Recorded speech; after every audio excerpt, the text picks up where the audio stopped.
You know, mashed potatoes, baked potato, diced potato, fried potatoes, potato salad, cheesy potatoes. All right, budgeting. I was not in the correct position for this. Now I'm uncomfortable. We're gonna be talking about budgeting today, and before we get into it, I'm just gonna say, look, we all come from very different walks of life, and I find when people try to give like budgeting advice or any sort of financial advice, it tends to fall flat. People with schizophrenia have very different experiences. We are not a monolith, and so I don't want to get like super specific or also try to be like, oh, here's how I did certain things, or even how I do them now, so therefore you must do them exactly this way. I apply this to writing. I write a lot. There's really no universal rule, or if you can find one at best that is universal now, it doesn't mean it's going to stay that way. Things change is what I'm trying to say, and something that works in some situations may not work in others. So that being said, let's get into it. And I realized that given how much I talk and how little actually happens on the screen, I probably should have just done a podcast instead of a YouTube channel, but you know what? I went ahead and I got a prop for this one. We have first a bag of rice. Now, where I'm getting at with this is it's generally a good idea, particularly with like specific food items or like staples, to buy in bulk. Now, I should also say the reason that we're even doing this video is because a lot of people with schizophrenia have trouble with either with budgeting or they have trouble with the simple fact that you can't really work a full-time job or maybe even a part-time job, and so or maybe you'd work part-time but you can't get like disability benefits. There's different situations in which we often find ourselves in lower income groups, so that's sort of the pretext for doing this video. Okay, anyway, rice. So we want to buy things like rice in bulk, ideally in a bigger bag than this, but this was, well, the easiest one to show off, and also it was the only size left other than smaller ones. This one's only like 5 pounds. Generally, you probably want to go bigger than that, but watch out because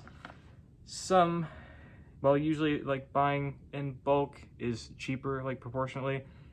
They will sometimes just scale it, and so you're basically paying the same rate even if you're buying a larger bag. You know, get like 10 pounds, 20 pounds. And the great thing about rice is that, in particular, I mean, I'm gonna go over this with other food items, but lasts really long. I mean, it can pretty easy to store, and you can use it in a lot of different things, and it fills your tummy, which is exactly what we want. It's also pretty easy to repair, especially if you have a rice cooker. At least I find it easy to repair. And yeah, if you have access to a rice cooker, like it doesn't even, you know, like maybe your roommate or someone has it, even if it's not yours, and they let you use it. Buying that in bulk's a good idea. Other food items that are good to buy in bulk, like glasses are crooked, would be like beans, and you can also incorporate that into a lot of things. Other lentils, pasta as well. Pasta often, my glasses not staying straight. Pasta, kind of like the rice. You can find it in like very small packaging, but it's really not a good idea to do that. Like there's a lot of things where it's like, oh, it's quick and easy, just buy this little thing and you can prepare it fast, or you know, you just need it for one meal or whatever. No, screw that. It's got a long shelf life. It's also fairly easy to make usually. Just, you know, even if you're making a bunch of it, just get it in bulk. But also, again, check those prices, because sometimes you're not actually getting it at a cheaper rate, and weirdly, even with certain products, it can be more when you're buying the bigger one, like not at like just in the price itself. I mean, like they did it weird to where if you're per like pound or whatever we're talking about here, per ounce, you're paying more when you buy the bigger one. That isn't often the case, but sometimes that does happen because they, you know, you're under the impression that you will always get it cheaper for buying the bigger amount, which is not always the case. I guess always have a calculator handy. I guess most phones have those, but yeah, usually even, I mean, if you're pretty decent at math like myself, just some quick mental math will help you in that regard. But anyway, so other than buying things like that in bulk, also anything for like baking, because you're going to be using it pretty often anyway. Like for a lot of things, you're almost always going to need it. So just, yeah, go ahead and buy a bunch of it. Same with like rice and stuff. Like if you eat rice a lot anyway, or, you know, since there's so many things that incorporate it, like why would you not just buy the bigger bag regardless? Now I can understand in situations where maybe someone can't physically carry something that is so heavy or whatever, you know, even though this is, well, because, you know, people with schizophrenia can have obviously other conditions and even physical ones. So in that respect, I can understand. And I mean, maybe you can even get someone to assist you in transporting it, ideally. But yeah, let's just say you're in a situation where you can get no help whatsoever. There's no, like, just nothing to assist you, and you physically can't carry it, then fine. But, you know, I'm not going to go through, like, every single, like, extreme, like, hypothetical and saying, going over, like, okay, well, why maybe this wouldn't work for a certain type of person. But just remember, this is general advice. Don't be getting too worked up over it, or too lost in the sauce, as they say. Okay, so baking ingredients, and then the other thing is be kind of mindful of how much of a certain thing you are using, because sometimes what is recommended is kind of arbitrary, and it's sort of just there to waste money, right? Just to get you to buy more at a quicker rate.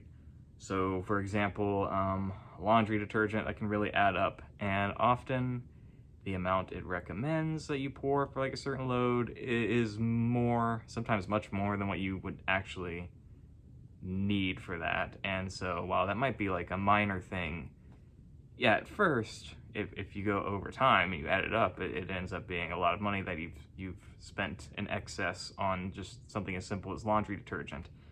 And if you apply that to other things too, then it really adds up altogether. And then, I mean, more obvious things too, like if possible, like say you have like roommates or something, as I do, try to coordinate, and assuming you do drive and are, you know, someone with schizophrenia who is able to, which many of us are, myself included, try carpooling every now and then, whenever you're able to. Yeah, do things like that with others. That can help cut down on costs like transportation. That can really go a long way, especially when gas gets really high. And again, some of that is like circumstantial too, like maybe you don't have roommates, or, you know, you might be like me who lives very close to stores, or you might be someone who lives pretty far away, in which, you know, that can make a much bigger difference if you have somewhere, like someone you can ride with, or some other form of transport. And not everyone has access to like public transport and stuff, so I mean, I would, again, depending on your situation, maybe consider using it, although I know that can be hard for people with certain symptoms, like dealing with paranoia, or if you have something maybe that's not necessarily related to schizophrenia, like maybe like agoraphobia.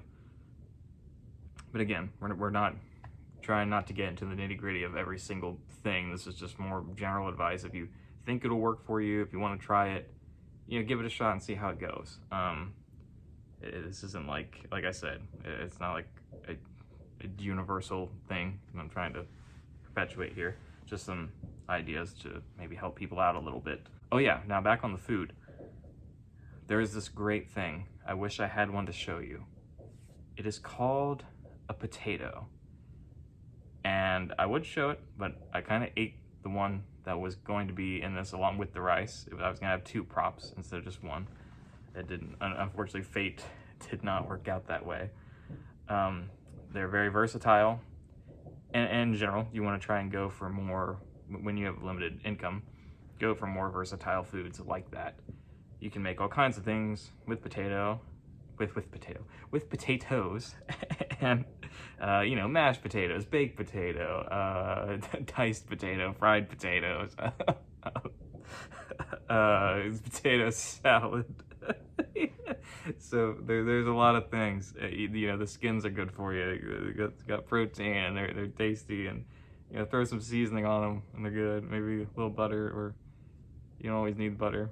Okay, you see what I'm getting at, though. The point is that, like, okay, there's a lot of ways you can incorporate this into something, like hash brown casserole. I love hash brown casserole, or cheesy potatoes. Wow, even I didn't know how versatile potato was until I started saying it out loud. And that kind of goes with what I was mentioning about the rice and the beans. Is there's a lot of different things you can put them in. Just get yourself like a fat stack of tortillas. You can usually get those pretty cheap. Whether again, this might depend on where you live, whether the flour or the corn are cheaper. Whatever, just get you some flour ones, even though I kind of prefer the corn. You can get those relatively cheap for a lot, and there you go. You got a crap ton of rice, a crap ton of beans, a whole big stack of tortillas, and, well, you're probably not going to throw the potatoes in anything with the tortillas, but if you wanted to, you could, but you get the idea. It's just, look at this. We got all these bulk things, and they can work together. We have different ways of getting things to cooperate, and we're much more efficient, and we're saving money. And you can put that away for, like, say, any sort of emergency arises, like, or maybe you have a car and it breaks down, or there's a problem, or maybe there's just been, I'm not saying don't live a little every now and then. Maybe you can finally go out and do something, or get something you've been wanting really badly. I believe in, like, you should every once in a while treat yourself a little bit. Not saying like constantly min-max here. Don't be like super, like, perfectly efficient in every regard. And don't stress too much over these things. And of course, like I said, sometimes it depends on where you live. Also, like me, in terms of the availability of things, right? Like maybe you don't have easy access to certain types of foods because, it just varies from place to place, or maybe, hopefully you're not like a food desert, but some people are. Well, I guess I don't need to keep going down specific food items, right? I think you get the general idea here, and I'm not like a dietitian or just any sort of like dietary expert. I know what I like, and I know what works well for me, but that's not always the case for others, and different people have different needs. So I'm not gonna probably go down like, oh, here's every single thing that I buy. I will say too, even though it's obviously not like the healthiest, and again, I'm not trying to be a dietitian here, rotisserie chicken is great because you can, again, put that in a lot of different things. You could even, if you wanted to, like, cut that up and toss it in the tortilla with the rice and the bean. But yeah, or you can just really stretch that out. I think you really get the, as they say, I think it's a weird saying, but like the bang for your buck. You can spread that over many meals. And that's often one way I think when I'm buying things. It's like, okay, how many meals will this get me? Knowing, about how much I eat and my own dietary needs and whatnot, right? So I know, like, even if like I'm eating out, for example, I might think to myself, well, okay, I am spending a bit more, but if I go at this certain place or I get this certain thing, like I can stretch this out, for 2 meals. Or if I order a pizza, I know that, okay, I'm gonna be able to eat this, given how little I often eat, on 3 occasions, probably. And obviously you probably shouldn't be eating like pizza for 3 meals in a row. I wouldn't necessarily recommend that, but the idea is just like, again, this is how many times this thing will satiate me. So that's one thing to think about as well. Just how many different things you can incorporate stuff in, the rate of like the cost, and how many essentially meals you're getting out of it, right? And well, I see we're at like almost 16 minutes already. So I know this isn't like a grand or super detailed budgetary video, but I think it will be helpful to some people, especially because I've seen that, like, it's very easy to just make unwise decisions. Like, I see a lot of people buy those little like pouches of rice.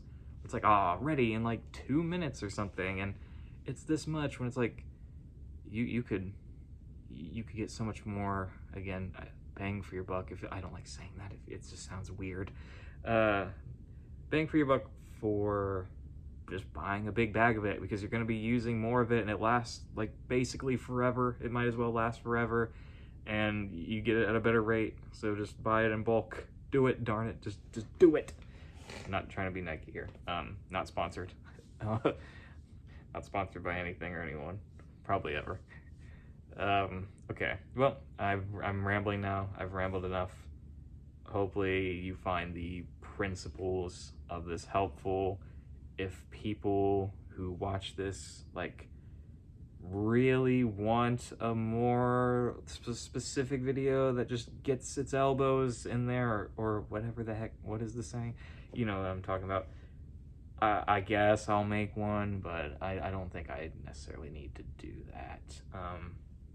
Alrighty, well, hopefully the basic like ideas I've spread here. I know this probably is like elementary stuff, but still very useful, I find, and things a lot of people don't know. Like, there's probably at least one thing I'm gonna guess the average person maybe hadn't thought about, or I don't know, didn't know, or maybe this video is completely pointless. I guess we'll find out. If you made it to the end, incorporate the dirty bubble into your comments in the comments section. Why is it always SpongeBob characters? I guess I can't think of anything else. Oh, but Nathan, you fucking idiot. Didn't you realize that I cannot afford a big bag of rice? Well, bucko, did you maybe consider that the advice isn't for you then? Just a thought, you know, I did say something to the effect of it's not going to be universally applicable, so perhaps it doesn't apply to you. I'm just preempting potential feedback. Don't mind me. Okay, goodbye.